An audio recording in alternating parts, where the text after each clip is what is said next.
네, 우리 하나님 말씀 보겠습니다. 하나님 말씀은 마태복음 28장 16절에서 20절 말씀입니다. 마태복음 28장 16절에서 20절 말씀 우리 함께 한 목소리로 선포하도록 하겠습니다.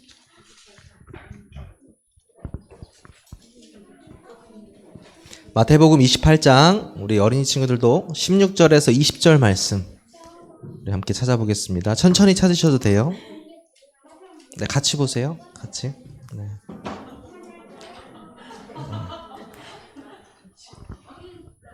네, 찾으신 줄 알고 다 같이 선포하겠습니다. 시작. 11제자가 갈릴리에 가서 예수께서 지시하신 산에 이르러 예수를 배웠고 경배하나 아직도 의심하는 사람들이 있더라. 예수께서 나와 말씀하여 이르시되 하늘과 땅의 모든 권세를 내게 주셨으니 그러므로 너희는 가서 모든 민족을 제자로 삼아 아버지와 아들과 성령의 이름으로 세례를 베풀고 내가 너희에게 분부한 모든 것을 가르쳐 지키게 하라. 볼지어다 내가 세상 끝날까지 너희와 항상 함께 있으리라 하시니라. 아멘. 우리 금요치유전도학교 오신 모든 성도님들 주님의 이름으로 축복합니다. 오늘 특별히 그 랩넌트 친구들이 다 이렇게 새롭게 어린이 친구들이 다 왔는데 내일 이제 오늘부터죠. 정확하게 수련회가 자체 교회 수련회가 있어서 오늘도 미션홈에서 또 이틀 동안 이렇게 생활을 하게 됩니다. 벌써 눈을 비비시면 안 되는데 벌써 이렇게 눈을 비비시고 있는데 이제 그 메시지를 묵상할 때에 항상 저는 이제 말씀 운동하는 와중에는 그 교재를 사용해서 말씀 운동하지만 특별히 이런 금요 치유전도학교 메시지 같은 경우에는 저번 주 금요 치유전도학교 메시지가 끝나고 바로 말씀을 붙잡고 한 주간 동안 기도하면서 준비를 하는데요.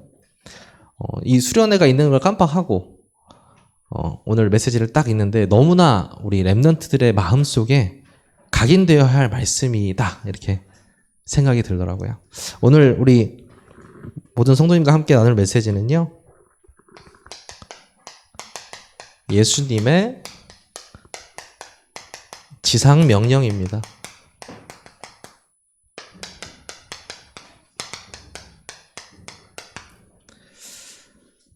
아주 심플하고 간단하게 한번 설명을 해야 되는데 이 마태복음 28장은요. 마태복음은 예수님의 공생애를 마태의 눈으로 기록한 것이 마태복음입니다. 이 마태복음의 28장은 끝장이에요. 마태복음 28장 뒤에는 없습니다. 29장은 없습니다. 28장에 어떤 내용이 있냐면 가장 처음에 마리아, 아시죠? 막달라 마리아와 그냥 마리아 이 두 명의 여인이 첫 번째 그 1절에 등장을 합니다. 안식 후에 새벽에 막달라 마리아 이 마리아가 예수님의 무덤으로 갑니다. 예수님이 이제 죽으신 지 3일째 되는 날이었잖아요. 갔어요. 근데 갑자기 예수님의 그 무덤 근처가 지진이 막 일어나는 겁니다. 막 땅이 움직이는 거예요. 땅이 움직이더니 어떤 천사가 와서 돌을 탁 굴려버리고 그 돌 위에 딱 앉아서 말을 하기 시작합니다. 십자가에 못 박히신 예수를 찾으러 왔냐? 이렇게 말을 하거든요. 그가 여기 계시지 않고 뭐라고 하냐면요. 말씀하셨던 그대로 살아나셨느니라 이렇게 얘기했습니다. 굉장히 중요하죠. 말씀하셨던 그대로 예수님이 그 무덤에서 살아나셨다고 천사가 말하고 있어요. 그러면서 뭐라고 얘기하냐면 니들은 그 예수님께서 갈릴리로 오실 것이고 니들은 빨리 제자들한테 가서 이 기쁜 소식을 알려라 이렇게 얘기를 합니다. 그래서요 이 두 명의 여자가 다른 박질했다 이렇게 나와있거든요. 막 뛰어갔어요. 빨리 이 기쁜 소식을 알려주려고. 예수님이 살아나셨고 너희들 보고 갈릴리에서 다시 만나자고. 갈릴리 집합 이렇게 딱 말씀하신 거예요. 너무 기뻐서 달려가는데 누구를 만납니까? 예수님을 만나게 돼요. 예수님을 딱 만났어요. 그래서 예수님을 딱 만나 예수님이 가장 먼저 뭐라고 말씀하시는지 혹시 아시나요? 뭐라고 했을 것 같아요? 예수님이 딱 두려워하지 말라? 평안하냐 이렇게 물어봅니다. 너무나 예수님이 이렇게 말씀하셨어요. 평안하냐 이렇게 물어봐요. 근데 그때만 말씀하시는 게 아니고 제자들을 처음 만나실 때마다 뭐라고 하시냐면 너희에게 평강이 있을지어다 이렇게 얘기하거든요. 예수님이 부활하신 다음에 가장 먼저 물어보신 게 그거였어요. 평안하냐. 그 말을 듣고 두 마리아가 예수님의 발을 붙들고 그를 경배했다 이렇게 나와 있습니다. 그리고 나서 제자들한테 말을 했어요. 예수님이 살아나셨다. 제자들 난리가 났죠. 갈릴리로 다 집합하라고 했어 얘들아. 딱 이렇게 얘기를 하니까 이 가룟 유다를 뺀 11명의 제자들이 어디로 갑니까? 다시 갈릴리로 가게 됩니다. 그 장면이 28장의 장면이에요. 여러분이 아셔야 될 게 있습니다. 나는 부활이요 생명이니 이렇게 말씀하셨습니다. 예수 그리스도께서 자신이 부활이고 생명이라고 말씀하셨어요. 여러분 부활했다는 의미는 뭘까요? 사람은 한 번 죽고 손을 들면 안 되는데 부활의 의미는 뭐예요? 죽고 살아나는 거. 기가 막힙니다. 네. 완전히 죽었는데 다시 살아나는 것이 부활입니다. 완전히 죽었는데. 근데 사람은요, 한 번 죽고 다시 깨어날 수, 심장 박동기 여러분 아시죠? 다시 깨어날 수는 있어요. 막 죽을 말당할 때. 근데 어떻게 돼요? 결국엔 죽어요. 결국엔 죽어요. 창세기에서는 나이까지 정해놨어요. 120살까지. 나이까지 정해놨어요. 사람은요, 한 번 죽으면 천국 아니면 지옥으로 가게 되어 있습니다. 근데 이 부활하셨다는 의미는 뭐냐면요. 예수 그리스도께서 성육신 하셨다.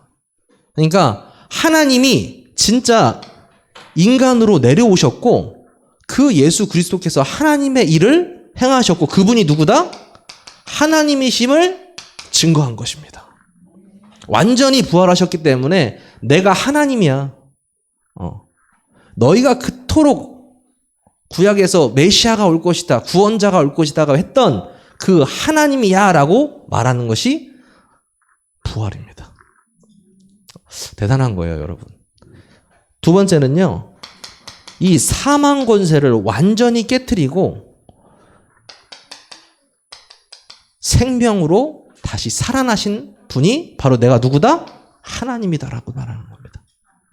이 대단한 거거든요, 여러분. 예수 그리스도께서 내가 하나님이심을 증거한 것이 바로 부활입니다. 여러분요, 그 부활하신 예수 그리스도의 능력을 체험한 자들입니다. 그리고 그 능력을 체험한 뿐만 아니라 약속하신 성령까지 나와 함께 있는 자들입니다. 이게 얼마나 대단한 것인지는요, 여러분이 살면서 계속적으로 체험하실 것입니다. 이 부활에 대해서 여러 가지 설이 되게 많아요. 대한민국에서 내노라 하는 그 신학 박사임에도 불구하고 이 부활을 몸이 부활한 게 아니다라고 얘기하는 사람이 굉장히 많습니다. 생각보다. 제자들이 진짜 예수님을 보고 싶어서 너무 예수님하고 오래 같이 있다 보니까 정신적으로 부활했다. 다시 예수님을 본 것처럼, 환상을 본 것처럼 그렇게 이해하고 있는 사람들 굉장히 많아요. 아닙니다. 몸도 부활하셨습니다. 예수 그리스도는 완전히 부활하셨어요. 원래 있던 그대로 부활하셨어요. 그리고 부활체로 부활하셨어요. 예, 그렇습니다. 주일학교 시간이면은 제가 이렇게 대답을 조금씩 해드리는데, 네. 궁금한 거는 좀 적어 놓으시면 되겠습니다. 궁금한 거는 여러분들이 적어 놓으시면, 네, 제가, 이렇게 적어드리도록 하겠습니다. 아까 예수님께서 어디로 집합 이렇게 말씀하셨나요? 그렇죠. 정확하게 기억하고 있네요. 자, 갈릴리로 집합 이렇게 말씀하셨습니다. 갈릴리로 부르셨어요. 근데 갈릴리로 오라 이렇게 부활하신 다음에 말씀하신 거지만 사실은요. 어디에 먼저 말씀하셨냐면 우리 마태복음 26장 32절에 보니까 뭐라고 하셨냐면 그러나 내가 살아난 후에 너희보다 먼저 갈릴리로 가리라 이렇게 말씀하셨습니다. 자신이 죽으시고 부활하셔서 먼저 갈릴리 가실 것을 말씀으로 말씀하셨습니다. 먼저 말씀하셨습니다. 그래서 아까 천사가 얘기했던 것처럼 그가 말씀하시던 대로 살아나셨느니라. 이 굉장히 중요한 말입니다. 여러분 목사님께서도 말씀하셨잖아요. 정말 목사님과 성도가 소통하는 가장 큰 방법이 무엇이냐? 목사님께 맛있는 것도 사드리고 여러 가지 방법들이 있겠지만 말씀이 통하는 것이 목사님과 통하는 거라고 말씀하셨잖아요. 왜 그러냐면요. 예수님의 말씀을 믿고 따랐던 말씀이 통했던 자들은 예수님과 계속 통하는 자들입니다. 사실 그게 제자예요. 예수님과 통하는 자가 제자입니다. 그렇다면은 왜 갈릴리로 부르셨냐? 예루살렘 하면 제자들이 어떤 생각이 들겠어요? 좀 무서운 도시겠죠. 예수님이 거기서 죽으셨고 그리고 핍박당하고 가룟유다 죽고 분위기가 좀 어수선하잖아요. 그죠? 근데 예수님께서는 왜 하필 이 갈릴리로 부르셨냐? 그 이유가 있습니다. 이 언약을 다시 회복하기 위해 부르셨습니다. 여러분, 제자들이 가장 처음 예수님을 만난 곳이 어디예요? 갈릴리입니다. 예수님을 처음 만나서 내가 이제 이 예수님을 따라서 내 인생의 여정을 예수님과 함께 가야겠다라고 딱 결단한 곳이 바로 어디냐? 갈릴리입니다. 그곳으로 다시 불렀다는 것은 굉장한 의미가 있어요. 예수님께서 그 언약을 다시 회복시키기 위해서 부르신 거예요. 갈릴리로. 그래서 그 언약을 회복해서 부르셨는데 그 언약을 회복시키고 부활하신 예수 그리스도인 내가 말씀으로 살아났고 그것을 증거하기 위해서 언약으로 증거하기 위해서 갈릴리로 부르셨다는 것입니다. 그리고 나서 또 왜 부르셨냐? 정확한 사명을 주시기 위해 부르셨습니다. 여러분 오늘 잘 들어야 되는 이유는요. 여러분이 앞으로 살아갈 이유에 대해서 오늘 말씀하고 있습니다. 그리고 여러분이 앞으로 무엇을 해야 되는지에 대해서 말하고 있습니다. 우리 랩넌트 여러분이 커서 축구선수 된다는 제가 다 알고 말거든요. 축구선수 된다고 했고 우리 말씀 운동하면서도 우리 우진이는 고고학자도 바뀌었어요. 고고학자 된다고 했고 계속 꿈들이 바뀌어서 제가 다 알거든요. 그거는요. 여러분들의 주업이 아닙니다. 여러분들의 부업이에요. 여러분들의 주는 뭐냐면 오늘 좀 이따가 나올 겁니다. 좀 이따가 무엇을 예수님께서 해줘야 되는지 나올 겁니다. 사명을 주시기 위해 부르셨는데 왜 하필 예수님께서는 제자들에게 사명을 주셨을까요? 왜 하필 예수님은 제자에게 사명을 주셨을까요? 이유가 뭐냐면요. 예수를 하나님의 아들로 체험한 자들이 제자이기 때문입니다. 하나님의 아들이신 분이 이 예수라는 사실을 알았기 때문에 예수님께서는 그 사명을 맡기셨어요. 또 예수님이 왜 이 땅에 오셨는가? 그 이유를 알고 있었기 때문에 제자들에게 사명을 맡기셨습니다. 그가 고통당하시고 죽으시고 그 부활하신 예수 그리스도를 체험한 자들이기 때문에 예수님께서는 그들에게 이 사명을 맡기셨습니다.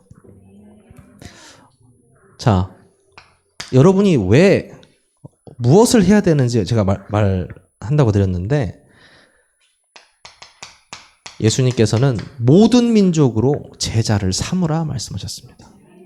예수께서 나와 말씀하여 이르시되 하늘과 땅의 모든 권세를 내게 주셨으니. 예수님이 어떤 분이십니까? 하늘과 땅의 권세를 가지신 분이에요.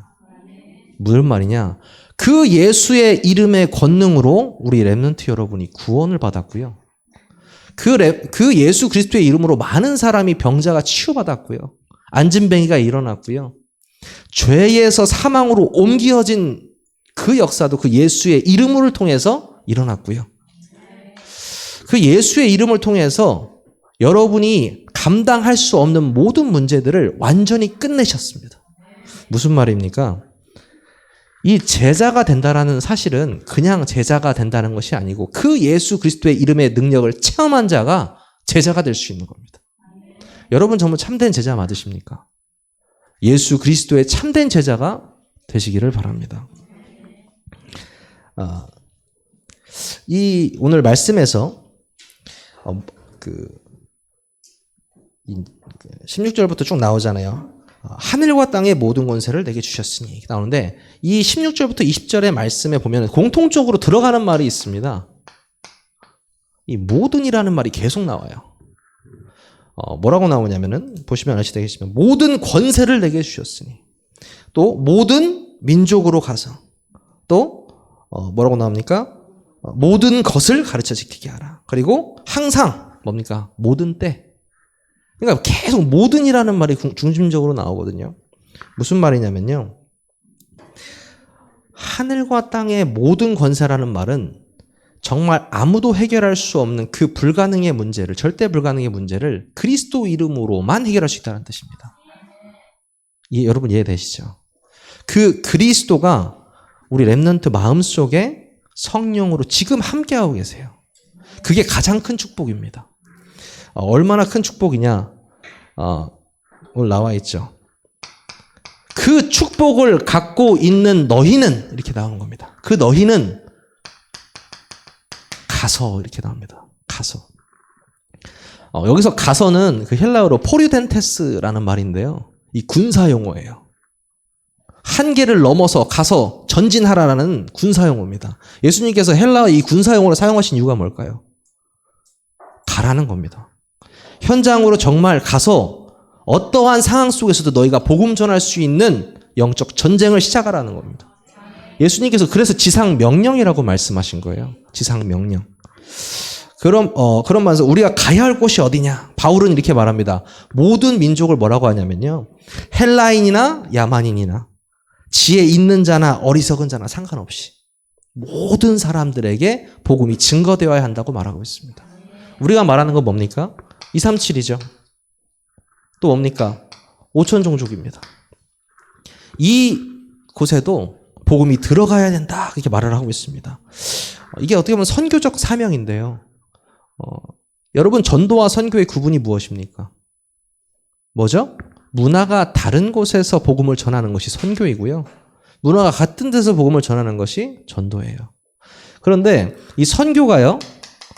여러 가지 선교가 있지만 예전에는 가는 선교가 있었습니다. 가서 복음의 말씀을 직접 전파하는 우리 선교사님들. 그리고 여기서 그분들을 후원하는 보내는 선교가 있습니다. 보내는 선교. 또 무슨 선교가 있습니까? 와 있는 선교가 있습니다. 목요일 11시마다 우리 중국인 다락방이 있습니다. 말씀운동이 있는데 제가 이번 주에 정말 감동적인 그런 일이 있었어요. 우리 친구가 새로운 친구가 데리고 온 중국인 친구 민파라는 친구가 왔잖아요. 복음을 전하고 이제 제가 말씀 운동을 할까 고민이 되더라고요. 근데 아니 훈련 다 받은 중국인이 우리 교회에 있는데 굳이 내가 해야 되나? 라고 생각에 소경이한테 얘기를 했습니다. 이제 네가 말씀 운동 한번 해라 이렇게 말을 했어요. 그 얘기를 하는데 뒤에서 누가 웃냐면 윤태희가 웃어요. 윤태희가 웃습니다. 그 중국인 친구가 웃어요. 그러면서 막 둘이 중국말로 하는데 내 욕을 하는 것 같아. 그래서 물어봤어요. 뭐라고 했어요? 윤태희가 뭐라고 했냐 이렇게 물었더니 전도사님이 귀찮아서 너 시키는 거야. 이렇게 중국말로 자기들끼리 얘기했다라는 것을 저에게 들켰습니다. 아닙니다. 저 귀찮아서 그런 거 아닙니다. 정말이에요. 제가 소경이를 말씀운동하고 매주 포럼하면서 느끼는 건 복음이 들어간 사람이에요. 그래서 같은 나라의 사람에게 복음 전하는 게 훨씬 깨끗하게 들어가거든요. 저는 그래서 절대 귀찮은 게 아닙니다. 절대. 오늘도 그 친구들 왔었어요. 예배 전에 와서 같이 커피 한잔 먹으면서 얘기했는데 또 새로운 친구를 데리고 왔어요. 이번 한국인 친구인데. 여러분 기도해 주시고. 이 솔브리지와 분명히 우송대에 하나님 계획이 있습니다. 여러분 계속해서 기도해 주시고요. 보면서 우리 교회가 유일하게 잘하고 있구나. 와 있는 선교. 와 있는 사람에게 복음을 전해서 그 사람이 자신의 사람들에게 복음을 전하는 일. 이게 와 있는 선교거든요. 요즘에 이 와 있는 선교에 대해서 강조 굉장히 많이 하시죠. 우리가 앞으로요, 이 솔브리지도 기도를 많이 해야 됩니다. 한 세메스터당 어마어마한 각 나라에서 오는 친구들이 굉장히 많거든요. 이 친구들에게 대전에 왔으면 우리 세계력교회 바로 걸어서 10분밖에 안 걸리는 거리인데 복음 들어야 되지 않겠습니까? 전도 계획이 필요하다고 생각합니다. 그리고 그 사람들을 계속해서 지속적으로 복음 전하고 세울 수 있는 시스템도 필요하다고 생각합니다. 하지만 그 전에 필요한 것은요, 우리에게 그 전도할 수 있는 영적인 상태가 주어지는 것이 중요합니다. 우리가 복음으로 행복하고 우리가 전할 수밖에 없는, 보고 들은 것을 말할 수밖에 없는 그 상태가 될 때 하나님께서 문을 열어주실 겁니다. 그 역사가 계속해서 이 제자들에게 일어났습니다. 너희는 가서. 그리고 뭐라고 했냐면요.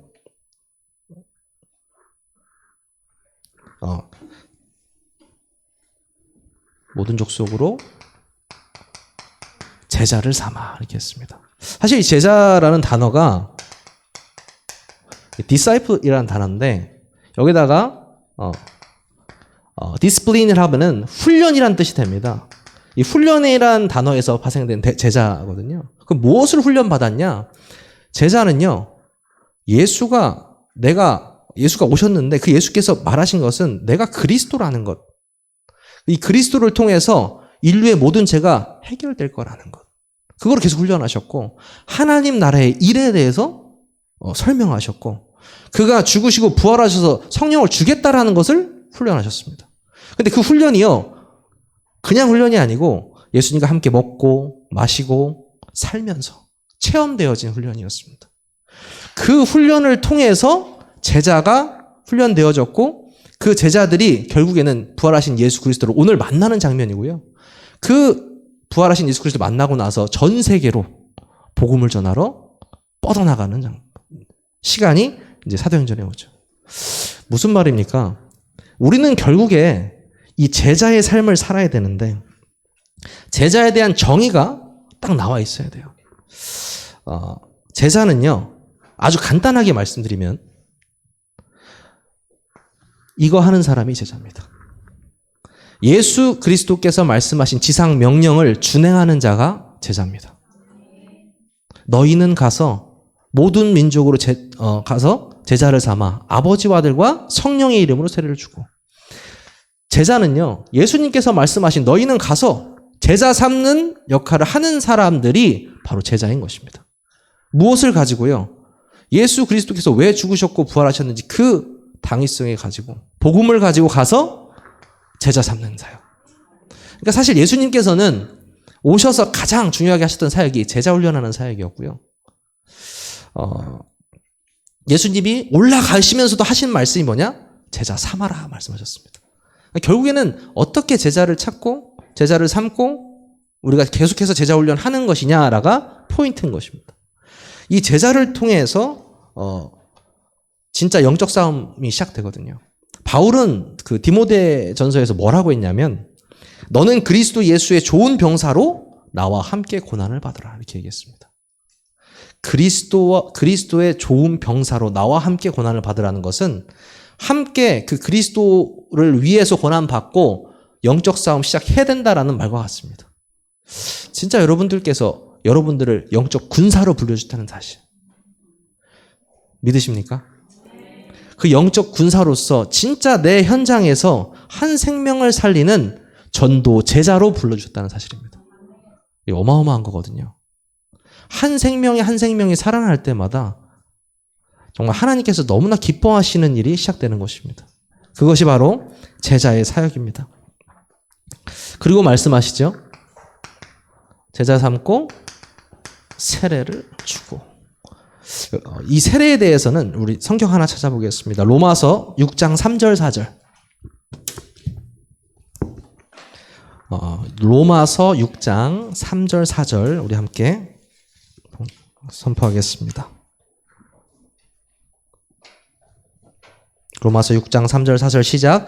무릇 그리스도 예수와 합하여 세례를 받은 우리는 그의 죽으심과 합하여 세례를 받은 줄을 알지 못하느냐. 그러므로 우리가 그의 죽으심과 합하여 세례를 받음으로 그가 함께 장사되었나니 이는 아버지의 영광으로 말미암아 그리스도를 죽은 자 가운데서 살리심과 같이 우리로 또한 새 생명 가운데 행하게 하려 함이라. 아멘. 세례를 주라는 것은 무슨 말입니까? 한 생명이 예수 그리스도를 고백해가지고 영접하는 역사가 일어나는 것을 말합니다.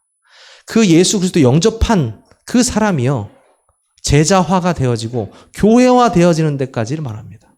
세례를 주고. 우리가 가는 곳마다 모든 사람들에게 세례를 베푼다는 말은 정말 여러분이 복음을 전달하는 것과 같습니다.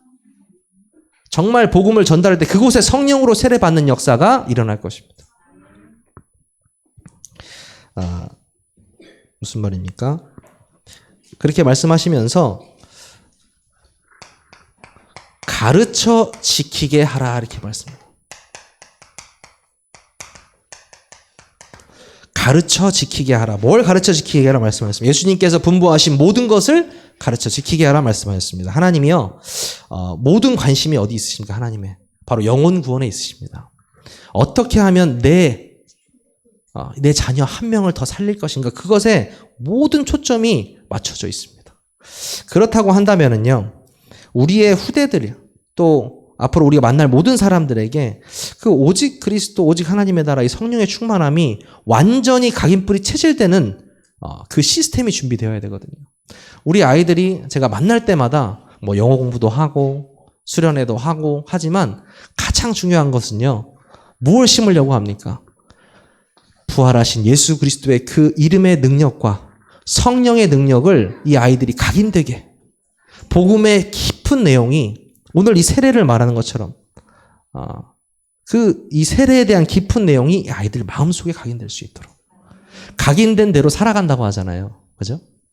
이 아이들이 살아갈 세대에 정말 자신들의 위기 속에서 그리스도가 떠오를 수 있도록, 그리스도만 답이 될 수 있도록, 여러분, 그게 우리들의 일입니다. 키가 있습니다. 무엇입니까?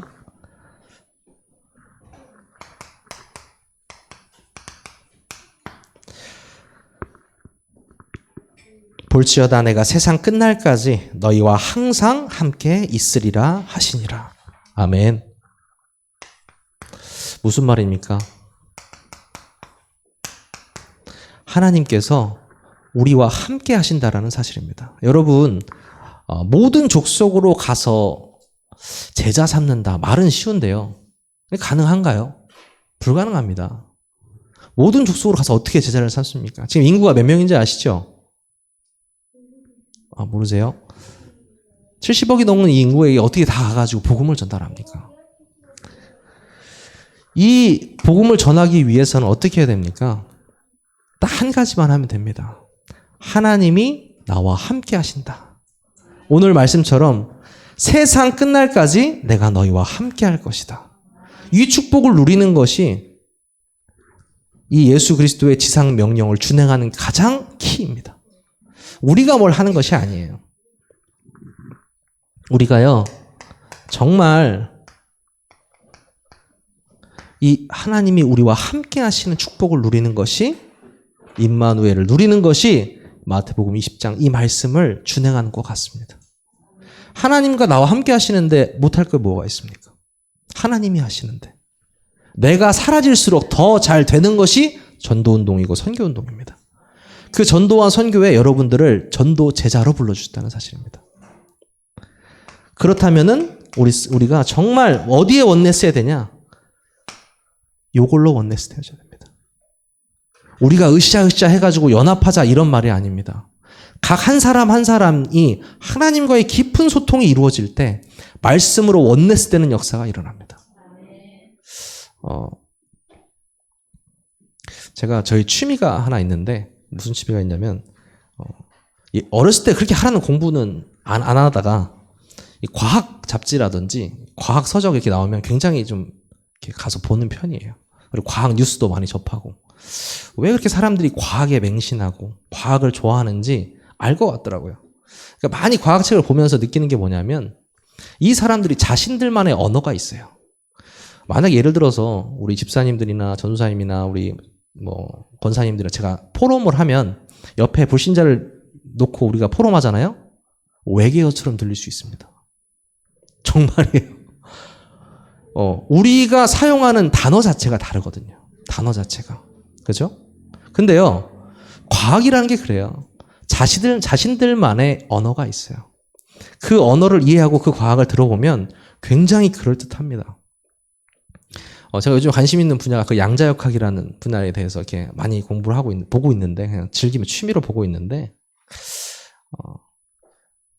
그 양자역학과 또 이 상대성 이론에 대해서 나오는 아인슈타인이라는 사람이 있잖아요. 아인슈타인은 양자역학을 되게 싫어했지만, 과학자들은 항상 그 진실을 밝히기 원해요. 진실을. 진리에 다가서길 원합니다. 그래서 물리학이라는 것 자체가 그 물질의 이치를 깨달으려고 하는 학문이거든요. 그런 학문이에요. 그래서 그 학문을 통해서 사람들을 다 분해하고 난해하고 세상을 판단하고 하는데 안 되죠. 왜? 미래를 정확하게 예측할 수 없는 겁니다. 정확하게 말하면요. 제가 만약에 이 분필을 여기서 이렇게 딱 던지면 계산할 수 있어요. 어느 정도의 힘으로, 어느 정도의 거리로, 어떻게 가서, 어떻게 속도로, 어디까지 갈 수 있다는 걸 짐작할 수 있습니다. 하지만요, 이 사람들한테 가장 걸림돌이 되는 게 뭐냐면, 자유의지라는 겁니다. 자유의지. 이게 되게 재밌는 거거든요. 하나님께서 우리에게 자유의지를 주셨는데, 이 자유의지에 대해서 정의하지 못해요. 여러분 뭐라고 생각하십니까? 저는 이 자유의지의 정의가 뭐라고 생각하냐면요. 하나님의 형상이라고 생각합니다. 하나님의 형상이기 때문에 하나님의 형상으로 지음받은 우리가 가질 수 있는 자유의지. 여러분들은 자유의지를 가진 사람들인데요. 어디 속에 있는 자유의지를 말합니까?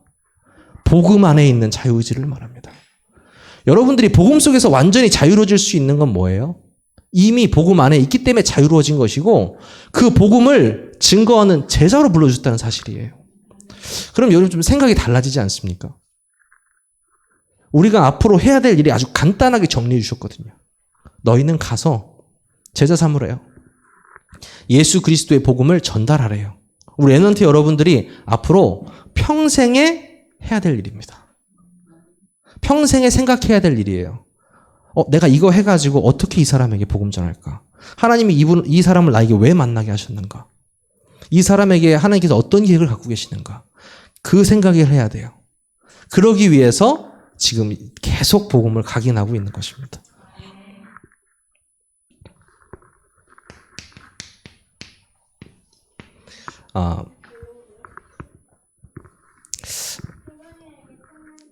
네, 거의 다 끝났습니다. 네, 결론입니다. 40일 제가 이제 한 청년과 이제 40일 집중 2차에 들어가서 40일 집중을 하는데 생각보다 처음에 40일 집중 너무 힘들더라고요. 이게 매일매일 하니까 하루도 안 쉬고 매일매일 하니까요.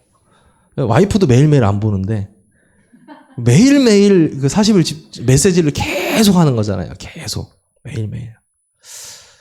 그 40일 집중 하면서 이런 질문을 하더라고요. 이제 현장에서 일을 하는데 정말 이 사람은 복음 받을 수 있는 사람인데 안타까운 사람들 있잖아요. 딱 말했을 때 너무 안타까운 거예요.